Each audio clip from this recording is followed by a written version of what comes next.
Welcome to Tax Notes Talk, a podcast from Tax Notes, the leading source of tax news, information, and analysis. Welcome to the podcast. I'm David Stewart, Editor-in-Chief of Tax Notes Today International. This week, multinational mediation.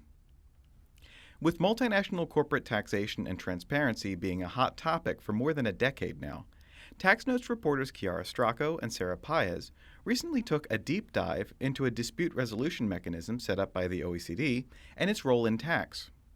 Their story, OECD Corporate Mediation Lacks Teeth on Tax Matters, critics say, was published January 25th. We'll hear from them on what they found in their investigation in just a minute. Later in the episode, we'll hear from Tax Notes federal author Abraham Leitner about his co-authored article on underwater lease assumption transactions. But first, Kiarra, Sarah, welcome to the podcast. Thanks, Dave. It's good to be back. Thanks so much. Happy to be here. All right, so why don't we start off with an overview of what we're talking about here, the OECD guidelines and this sort of dispute resolution mechanism. So what are they? Yeah, so sure. The OECD guidelines for multinational enterprises, they're basically the set of soft law standards. So they're non-enforceable, but they govern multinational corporate behavior. And these range from areas ranging from, human rights and labor to the environment and more specifically, taxation. So basically how these work is if a group, any sort of group, a federation or an individual finds that any sort of multinational corporation has violated these guidelines, they can file a complaint, and that's called a specific instance against a corporation for violating, any chapter of the guidelines. There's 10 chapters with any one of the 51 national contact points. So those are the participating countries in these multinational guidelines. So basically what happens is these national contact points, they pick up the complaint if they think that it's, worthy, and then they consider the request for mediation and they will work with the company and the individual or the group that filed the complaint to resolve the issue. What are they really trying to do with using soft law here? Well, it seems like the OECD and the countries that are involved in this specific instance complaint process related to the guidelines is they're just trying to hold multinational corporations to a certain standard. So, whether that be a higher human rights standard for their supply chains or a higher labor standard for their employees. And then in the vein of taxation, that really leads to, companies not practicing tax avoidance and basically following the spirit of the law, not just the letter of the law. So, Kiarra, how did this issue come up on your radar? Yeah, so both Sarah and I went to the Investigative Reporters and Editors Journalism Conference in Denver back in June 2022. And one of the panels we went to was led by individuals from Open Secrets, which is a nonprofit that tracks data on campaign finance and lobbying. So they went into detail during the panel on how to search for filings under FARA, which is the Foreign Agents Registration Act. So basically, that requires certain agents of foreign principals engaged in political activities to make these periodic disclosures of their relationship, activities, receipts, or disbursement. So from there, Sarah and I became super interested in oil and gas companies and their spending related to foreign lobbying in Congress. Follow the money, as they say. Then somehow we stumbled upon the complaint brought against Chevron on the OECD's database of specific instances. And we were kind of shocked to see how many big name companies were involved in these cases related to tax specifically that were not well known. Amongst others, the companies that stuck out to us were Starbucks, Airbnb, and Plus Patrol. All right, so let's get into the Chevron case. Could you tell us what this case is about and what happened during the proceedings? Yeah, absolutely. So basically, in 2018, a coalition of trade unions and non-governmental organizations filed a complaint, a specific instance with the Dutch NCP, which is housed within the Ministry of Foreign Affairs, against Chevron, the oil and gas multinational company. And they were alleging that the company had violated the multinational guidelines by concealing information about how it relied on Dutch subsidiaries that were acting as shell companies in what they called tax avoidance schemes. So they basically said that Chevron hid tax-related information about its use of 14 shell companies established in the Netherlands that were used allegedly to facilitate tax avoidance through likely non-payment of corporate and dividend withholding taxes in countries like Nigeria and Venezuela. Basically, what these groups were asserting was that they just could not find this information. So not only was Chevron in violation of the taxation guidelines of the multinational guidelines, but they were actually also in violation of the disclosure guidelines, which says that multinational corporations must disclose certain financial and other information to the public. Okay, and what happened, during the proceedings? Well, basically, and what we heard from both sides. We interviewed people who were involved in putting the complaint forward. And we also interviewed a spokesperson from Chevron. And we were able to interview someone who works in the Dutch NCP. And what we found out was that, according to Chevron, they received this invitation basically from the Dutch NCP to engage in a mediation process based on this complaint. And Chevron said that they did work with the Dutch NCP for about 3 years, answering their questions and going back and forth with them. And basically, at the end of that 3 years, decided to pull out of the mediation process because they felt that there were issues with, certain things being disclosed to the public as a result of this complaint that they did not want disclosed, and they thought that that was unfair. And then they also mentioned that there was an issue with conflict of interest within the Dutch NCP. So the Dutch NCP is composed of 4 experts. They have one from each of the relevant stakeholder groups that would be involved in the M&E guidelines. So that's business, one from NGOs, one from trade union, and one from academia. So the chairperson of the NCP that Chevron was alleging had a conflict of interest, had actually worked for one of the groups that brought the complaint, FNV, which is a trade union. And, now she's, of course, not part of that anymore, but they were saying that, they had a problem with the fact that she had been involved with that group prior. But of course, what we heard from the people who brought the complaint, and even also from the person we talked to within the Dutch NCP, was that, that's kind of how that works. They do need somebody who is representative of trade unions who's really gotten to a point in their career where they're really considered an expert.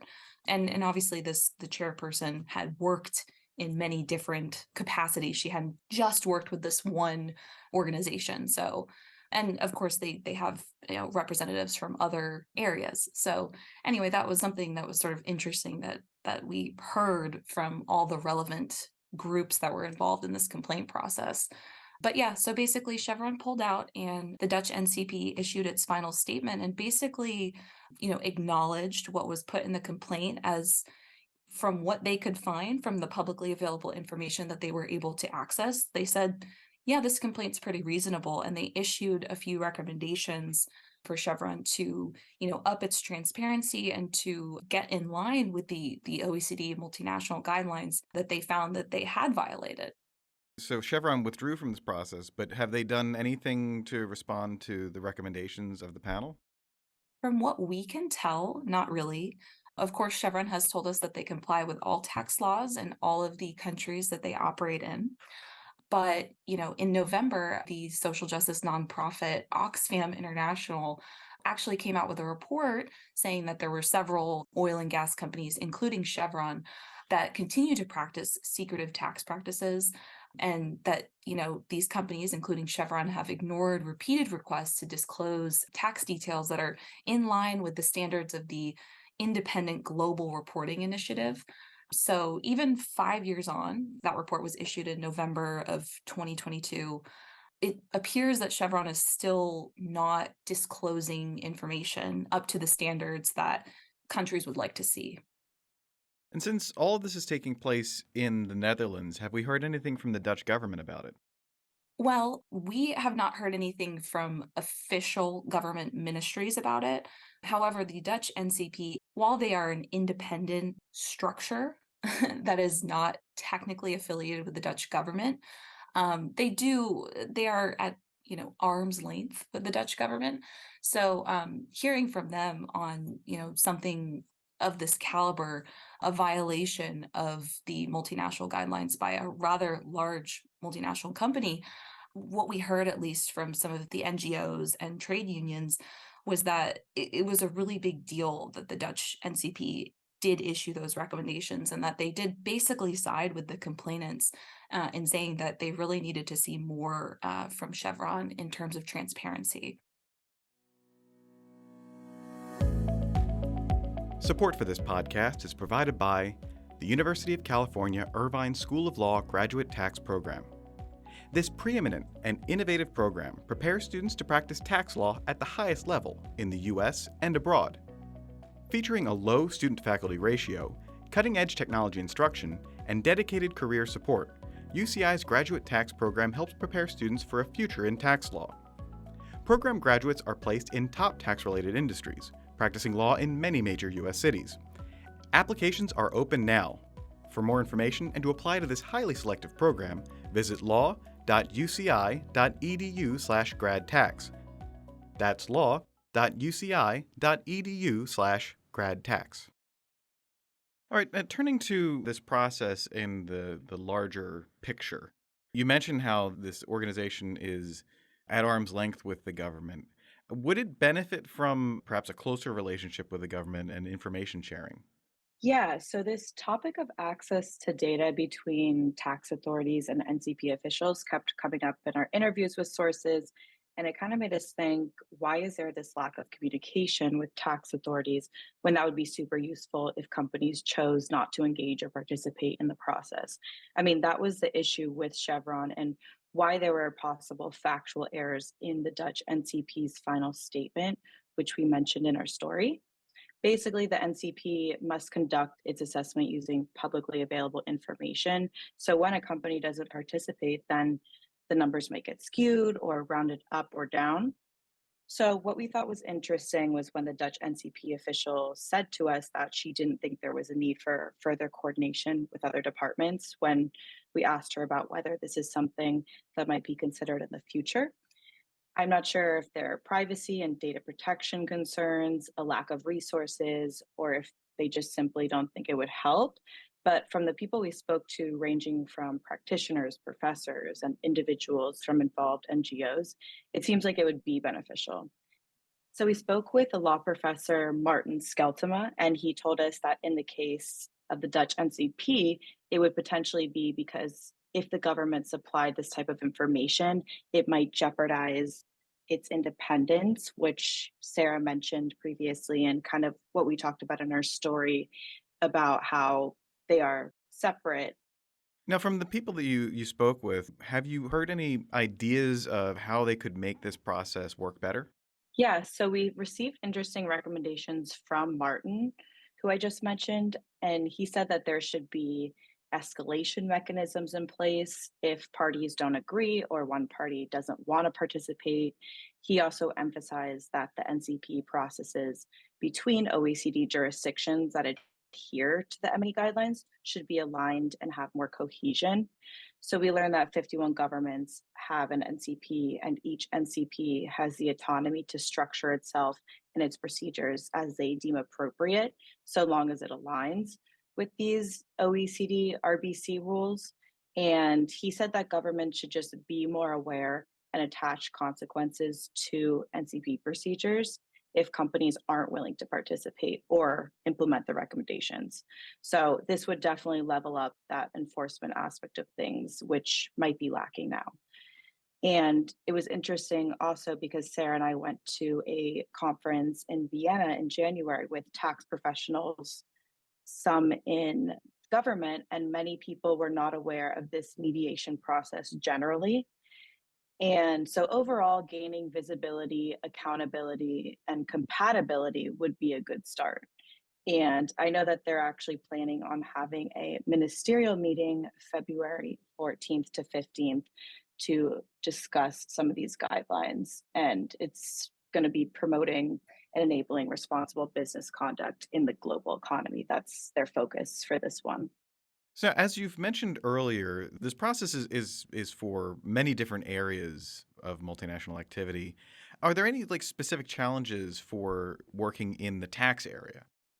Absolutely. Many of the people we talked to, including current director of the Center for Tax Policy and Administration at the OECD, Grace Perez Navarro, said that, tax is a particularly tough area to have mediation in because many companies really see tax as, this is the area of the tax authorities. We really don't want to engage in any other arena or medium because we engage with the tax authorities on tax matters because the tax authorities often, they're the ones who have the mandate and the ability to, look through personal taxpayer data and make, determinations about what's owed.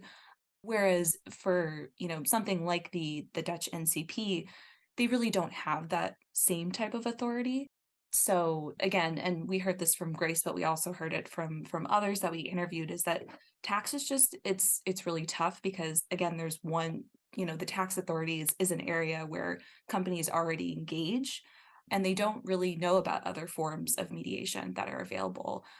So it's sort of a two-pronged issue. It's that companies may not want to engage with anyone other than the tax authorities, but they also might not know to engage in any other places other than the tax administration. Yeah, I think also it would be that we heard from a few other officials that it's more effective in the environmental and human rights sector. And so, Grace was kind of saying that she's not sure if it works. It might work better among different policy areas.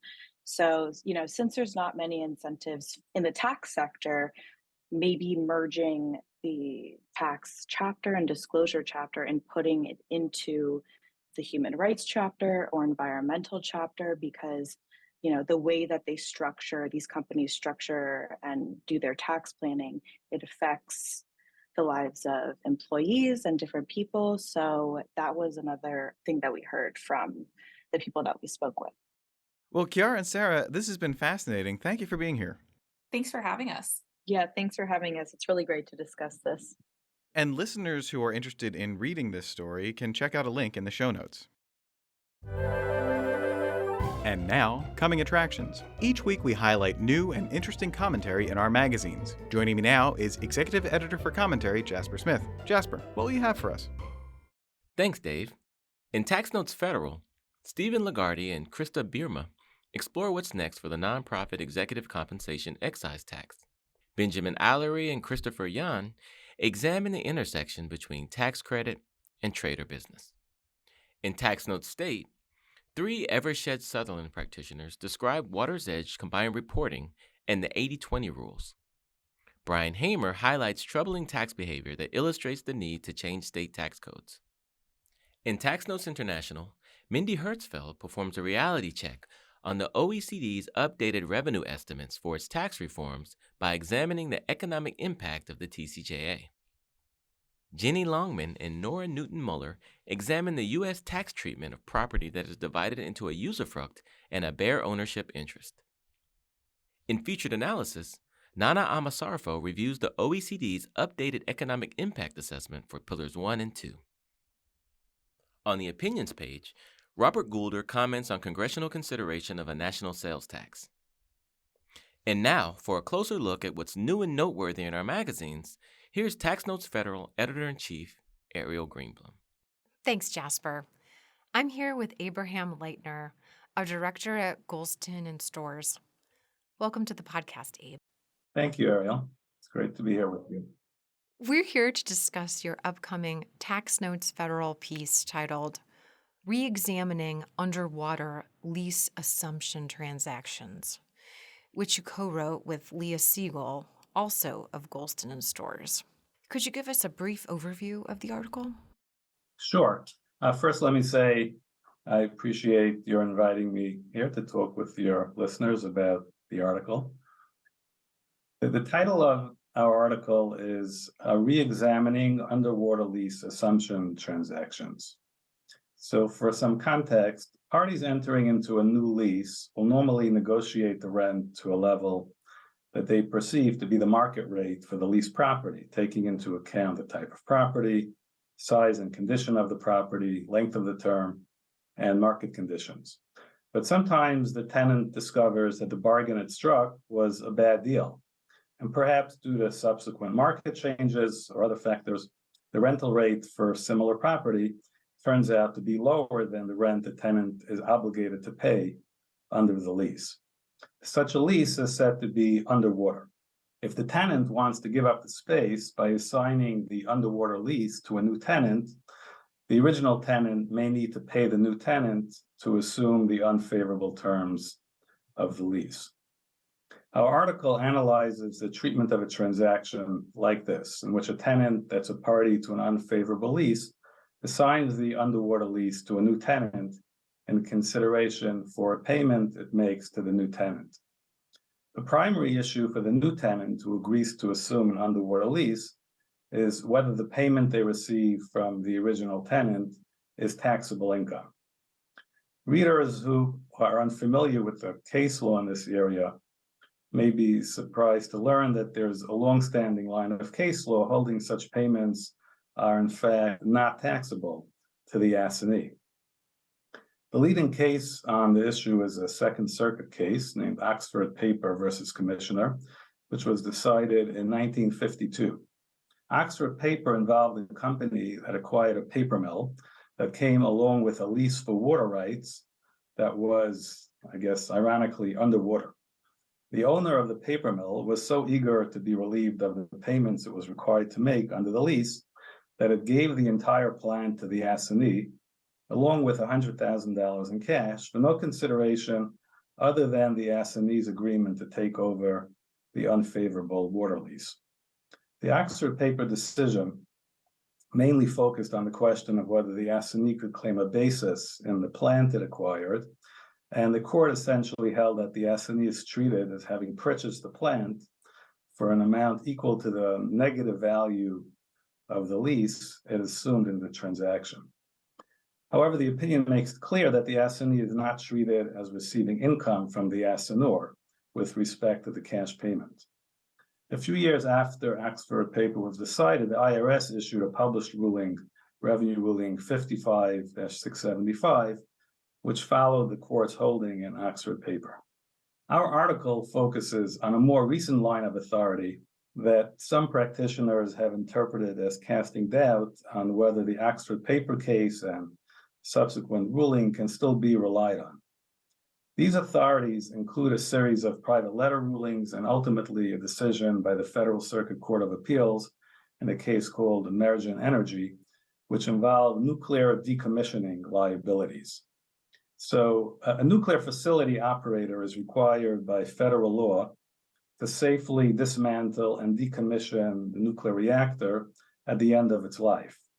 The cost of decommissioning a reactor is so prohibitive that it's common practice for the seller of a nuclear facility to give the buyer cash in consideration for the buyer assuming the decommissioning liability. However, the IRS has consistently refused to allow purchasers of such facilities to exclude such payments from their income under the Oxford Paper doctrine. And in the emerging case, the court sided with the IRS on this issue. These authorities assert that the economic performance requirement, which is contained in Code Section 461H, prohibits taxpayers from treating an obligation to incur a future expense as a liability, quote unquote, for tax purposes, until economic performance occurs, which allows the obligation to ripen into a liability that can be recognized for tax purposes. Under the economic performance rules, economic performance of obligations to decommission a nuclear facility occurs only when the costs are actually incurred. Since the liability cannot be recognized for tax purposes before then, the payments a purchaser receives for assuming the decommissioning obligation cannot be treated as offset by the decommissioning liability, and the payments are therefore taxable to the buyer. Now, Section 461H was enacted in 1984, several decades after the Oxford Paper case was decided, and then blessed by the IRS in Revenue Ruling 55-675. It's been suggested by some practitioners that the Oxford Paper Doctrine can no longer be relied upon to exclude a cash payment received by the assignee of an underwater lease, because economic performance of a tenant's obligations to pay rent under a lease generally occurs only as property is actually used by the tenant. So it's a similar problem to the one faced by the buyers of nuclear facilities. Our article argues that the Oxford Paper Doctrine is still good law and has not been adversely affected by the enactment of the Economic Performance Doctrine. We argue that underwater leases are distinguishable from the adverse authority in the nuclear decommissioning context because the economic performance rules for underwater leases operate differently from the way those rules operate for nuclear decommissioning obligations. Thanks, Abe. Wow. What prompted your interest in this topic in the first place? This article is actually repurposed from a paper Leah and I wrote and presented at the Tax Club in New York City. The idea for the paper came out of research we did related to a live transaction in which one of our clients assumed an underwater lease and received a substantial payment from the original tenant for taking over the lease. I had a particular affinity for the issue because I had worked on a similar deal very early in my career as a junior associate. And I had kind of, I guess, positive memories of that assignment and cutting my teeth on those issues. I was struck that this is really a fascinating issue. It touches on some fundamental principles of the tax law, such as the definition of income, the definition of a liability, and how those two things intersect. So I felt it was a rich topic to explore in a paper. The article is great. I've read it. Before we let you go, where can listeners find you online? Sure. My contact information and bio can be found on my firm's website at goulstonstores.com. And I'm also on LinkedIn. I would certainly welcome any comments or questions from your listeners or from people who read the article. Thank you for joining us on the podcast, Abe. Thank you very much, Ariel. You can find Abe's co-authored article online at taxnotes.com. And be sure to subscribe to our YouTube channel, Tax Notes, for more in-depth discussions on what's new and noteworthy in tax. Again, that's Tax Notes with an S. Back to you, Dave. That's it for this week. You can follow me online at TaxStew, that's STEW, and be sure to follow at Tax Notes for all things tax. If you have any comments, questions, or suggestions for a future episode, you can email us at podcast@taxanalyst.org. And as always, if you like what we're doing here, please leave a rating or review wherever you download this podcast. We'll be back next week with another episode of Tax Notes Talk. Tax Notes Talk is a production of Tax Notes. You can learn more about us by visiting www.taxnotes.com/podcast. When major media wants the straight story, they turn to Tax Notes. Thank you for listening, and join us again for another edition of Tax Notes Talk. Want to see more like this? Subscribe for more tax videos. Special thanks to our executive producers, Jasper Smith and Paige Jones, as well as showrunner and audio engineer Jordan Parrish.